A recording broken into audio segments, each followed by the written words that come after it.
Welcome to our Hong Kong Brief program.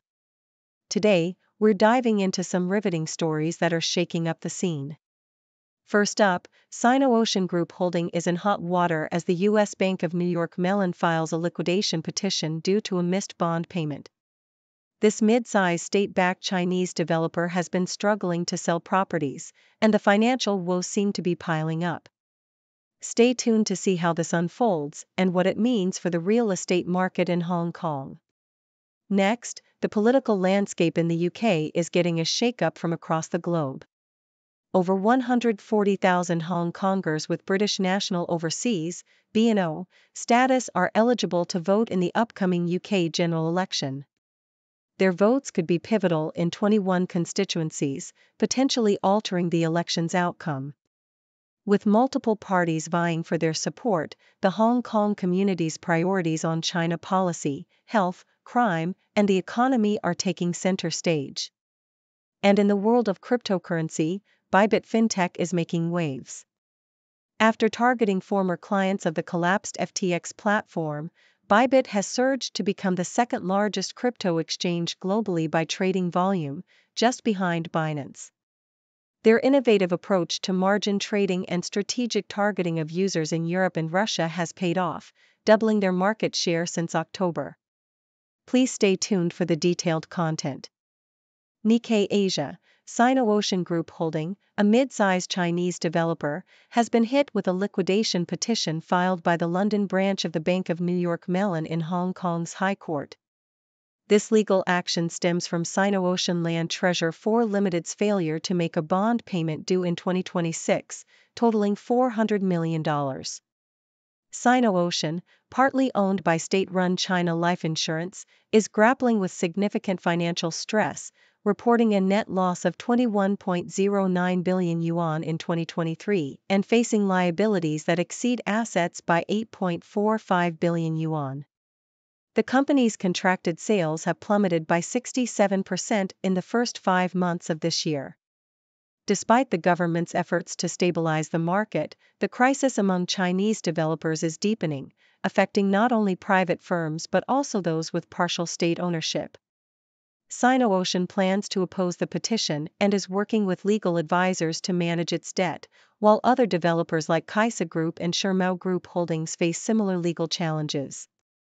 Nikkei Asia, the influx of Hong Kongers to the UK following the Conservative government's introduction of the British National Overseas (BNO) visa route in 2021 has unexpectedly positioned this community as a potential deciding factor in the upcoming general election.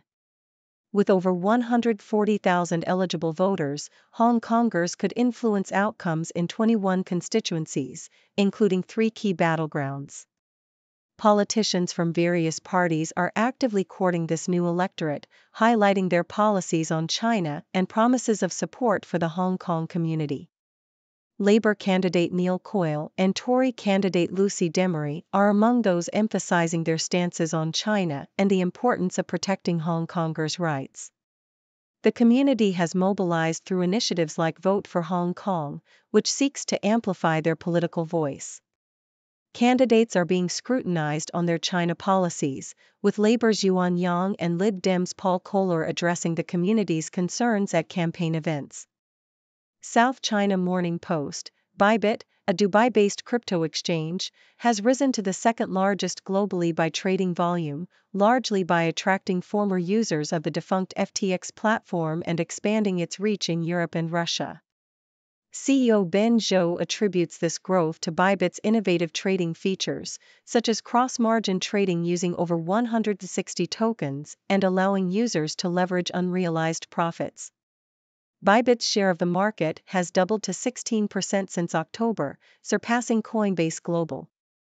While Europe remains its largest market, contributing 30 to 35% of volumes, Russia and other Commonwealth of Independent States (CIS) countries also play a significant role.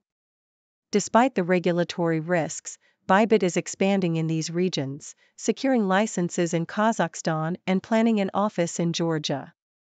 The exchange is also eyeing new markets like Brazil, Turkey, and Africa, and has recently opened its platform to Chinese expats. Bybit's strategic moves come amid tightening regulations and competitive pressures, positioning it for continued growth in the evolving crypto landscape.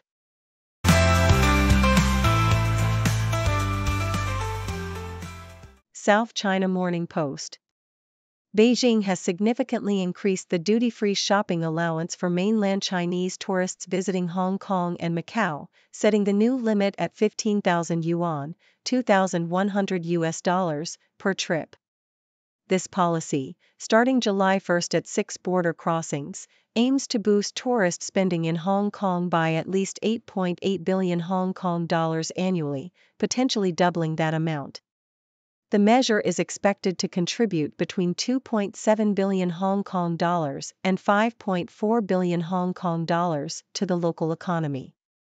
Chief Executive John Lee Ka-chiu expressed gratitude to Beijing, highlighting the policy's potential to enhance the shopping experience for mainland tourists and stimulate Hong Kong's retail sector, thereby driving economic growth. The previous duty-free limit, set in 1996, required visitors to pay a tax of 13 to 50% on purchases exceeding 5,000 yuan. The new policy covers crossings such as Lo Wu and the Hong Kong-Zhuhai-Macau Bridge, with full implementation set for August 1. This change comes after calls from tourism and retail industry representatives to raise the threshold, as post-pandemic tourists increasingly seek cultural experiences over shopping alone. Nikkei Asia. A high-profile court case in Hong Kong against the hedge fund Saganciai Capital Management, known as the Asia Block Trade King, has brought attention to the practice of block trading. The Securities and Futures Commission, SFC, accuses Saganciai of insider trading involving Esprit Holdings shares. Block trading allows large shareholders to sell significant stock amounts at a discount through private negotiations, avoiding larger price drops in open markets. Saganciai, founded in 2007, grew to manage $4.8 billion in assets but is now reportedly shutting down following the SFC's legal actions. The allegations involve insider information obtained before a significant block trade in June 2017, leading to substantial short selling of Esprit shares. This case could influence Hong Kong's regulatory approach to block trading, a practice that can benefit from falling stock prices. The SFC aims to tighten regulations to prevent intermediaries from exploiting market-sounding information for unjustified profits. The outcome may set a precedent for handling similar cases in other Asian markets, highlighting the risks of information leaks and insider trading. South China Morning Post. The Hong Kong Investment Corporation, HKIC, a government-owned entity managing 62 billion Hong Kong dollars, $8 billion, has launched initiatives to bolster the city's innovation and technology sectors. Recently, the HKIC partnered with Beijing-based Biomap to establish Biomap InnoHub, supporting over 50 early-stage life sciences projects.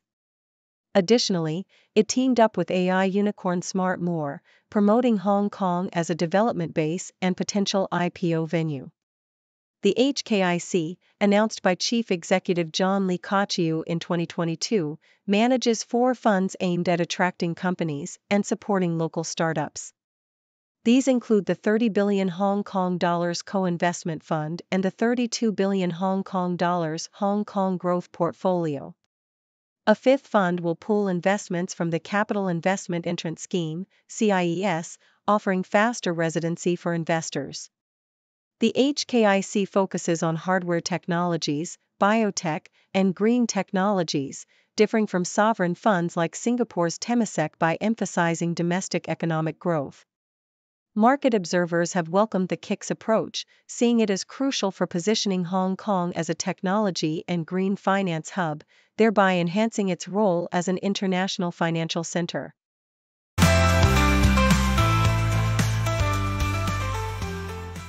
South China Morning Post. The tourism industry in Hong Kong is undergoing a significant transformation, driven by a new generation of travelers seeking authentic and immersive experiences rather than traditional sightseeing or shopping.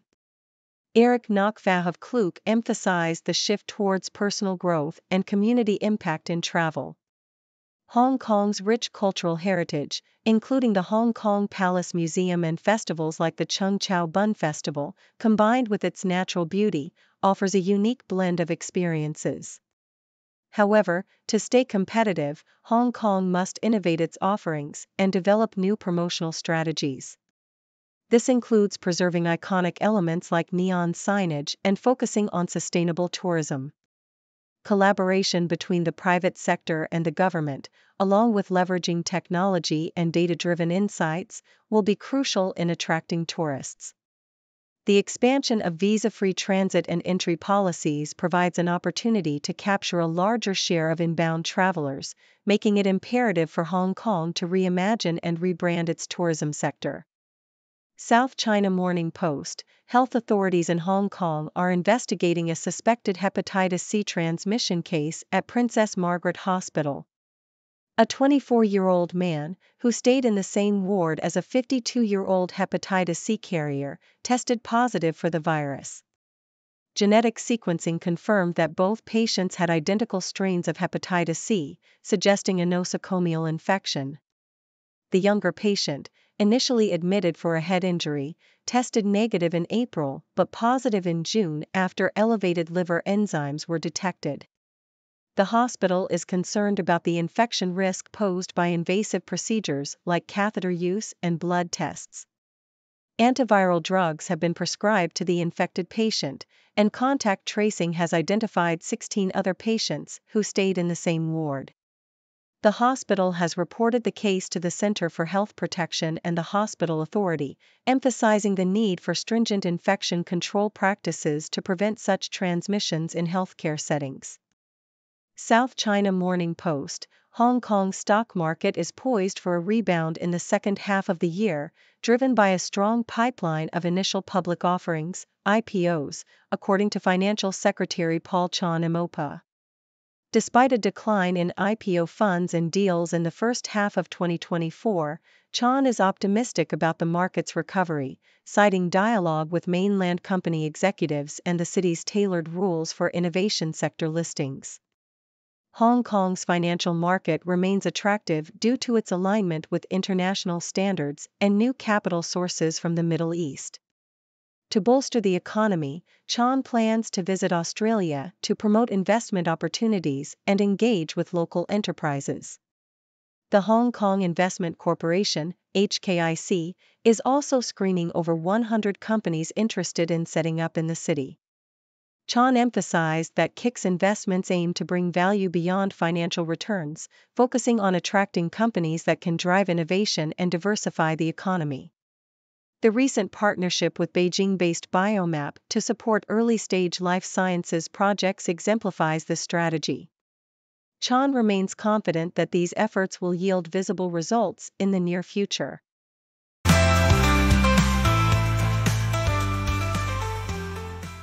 South China Morning Post: Hong Kong supermarkets, once the exclusive domain of the English-speaking elite, have evolved into democratic spaces where people from all walks of life shop for their daily needs. The journey of these supermarkets is fascinating, tracing back to their emergence in maritime Asia's port cities before World War I. A notable player was the British firm Whiteaway Laidlaw, humorously dubbed Right Away and Paid For, which combined cash and carry shopping with the convenience of credit, reminiscent of modern credit card purchases. In pre-war Hong Kong, dairy farms' grocery shops catered to a niche market, stocking imported European goods for a small, affluent middle class. These shops were more than just retail spaces, they were social hubs where English was spoken, and a certain decorum was expected. However, the exclusivity sometimes sparked indignant reactions and even small-scale anti-colonial protests. By the 1970s, as local affluence grew, supermarkets became more widespread, breaking down social barriers and catering to a broader demographic. South China Morning Post: In Hong Kong's real estate market, developers are offering substantial cash rebates, some as high as 50%, to attract buyers, drawing scrutiny from regulators. These rebates, often negotiated privately, are seen as stealth discounts that inflate the registered transaction prices above the actual purchase prices. For instance, buyers at Chill Residence in Yaotong received a 28% rebate, while the 128 Waterloo project in Ho Man Tin offered up to 50%. The Sales of First-Hand Residential Properties Authority, SRPA, is concerned about potential misrepresentation and the impact on bank mortgages and stamp duty. Banks are required to offset these rebates when determining loan amounts, making it challenging for buyers to secure mortgages. Despite a brief rebound in home sales post-pandemic, the market has slowed, with primary and secondary transactions dropping significantly. Analysts caution that only financially strong buyers can navigate these high rebate deals, as banks adopt a cautious approach with low loan-to-value ratios. BBC. Immigration remains a hotly debated topic in Scotland, shaped by its unique demographic challenges. While the UK's overall net migration has soared, Scotland's story often revolves around net emigration, a trend that reversed with the EU's free movement. In 2023, the UK saw 1,218,000 arrivals, primarily from outside the EU, while 202,000 EU citizens left. Scotland receives about 6% of the UK's net migrants, with a significant portion on student visas. Scottish political parties have varied stances on immigration, influenced by the need to replace an aging workforce. A cross-party consensus supports using immigration to address demographic issues, but opinions diverge on control. The SNP and Scottish Greens advocate for Holyrood's control over immigration, while Conservatives and Labour focus on attracting UK nationals and skilled migrants. The debate also touches on asylum seekers, with differing views on the UK's policy of sending some to Rwanda. Despite political differences, there's a shared recognition of immigration's role in Scotland's future.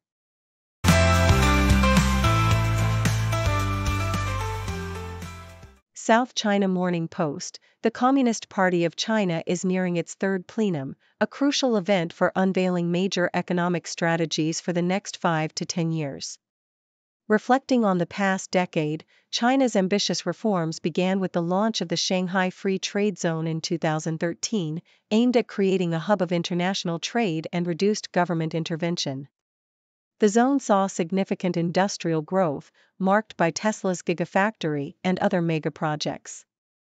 However, the broader 2013 reform agenda, promising 336 pro-market tasks, has seen slower progress amid domestic issues like a property crisis and high youth unemployment. Analysts are keen to see if the upcoming plenum will address these challenges and reinvigorate investor confidence.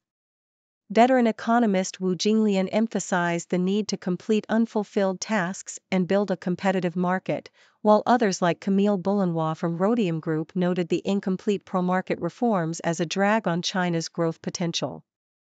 Beijing's recent focus on state-owned enterprises and interventionist policies has further complicated the reform landscape, with the pandemic and geopolitical tensions adding to the challenges. New York Times: Taiwan has raised its travel warning for China after Beijing issued severe legal guidelines against die-hard supporters of Taiwanese independence, including potential execution in extreme cases. This move heightens tensions between the US-backed Taiwan and China, which views Taiwan as its territory and demands unification. Taiwan's new president, Lai Ching-te, criticized China's threats, asserting that democracy is not a crime and calling for dialogue. Despite Beijing's escalating rhetoric and military exercises, many Taiwanese remain calm, believing in US intervention if China invades. Historical instances of Beijing detaining Taiwan-linked individuals, like publisher Li Yinhe and democracy advocate Li Mingche, underscore the risks. A generational gap also exists among Taiwanese travelers, with younger people preferring destinations like Japan over China. Guardian: Friends are indispensable, providing emotional support and enhancing life satisfaction, as evidenced by stories from Guardian readers. Teresa from Washington recalls her best friend Laura, who became her confidant after passing a note in junior high. They celebrate their 30-year friendship with special getaways and daily affirmations of love. Mike from London shares how his cousin introduced him to Tony during a tough breakup, leading to a decade-long house-sharing bromance that involved cooking, adventures, and mutual support. Claire from Canada highlights her bond with Meg, formed over 20 years despite international moves and personal losses, maintained through daily 20-minute voicemails. These narratives underscore the profound impact of friendships on well-being and resilience, echoing the American Psychological Association's findings on the benefits of close friendships.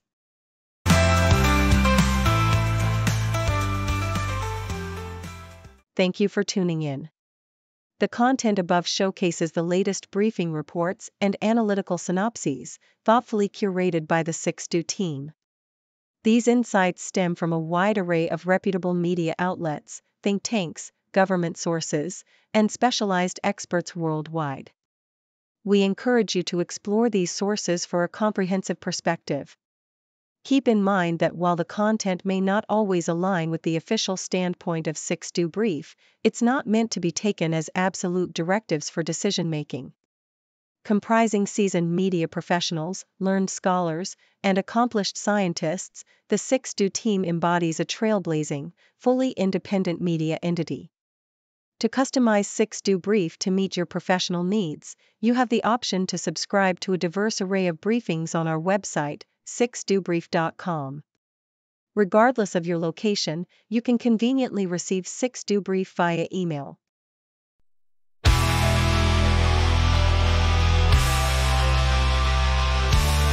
Turn on the screen, monster screaming. Empty smiles, their words misleading. Power games in darkened rooms. Spin their lives to seal our doom. Oh, oh, oh. Turn on the screen, monster screaming. Empty smiles, their words misleading. Our games in darkened rooms.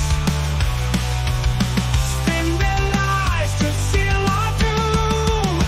They talk about freedom, justice, fake. Behind their walls, shadows take.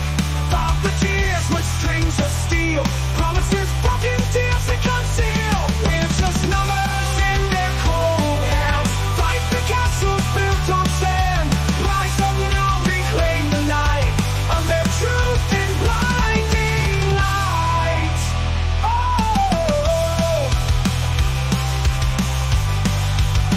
elections with deals in the dark. Voices lost in power's arc. Leaders lie.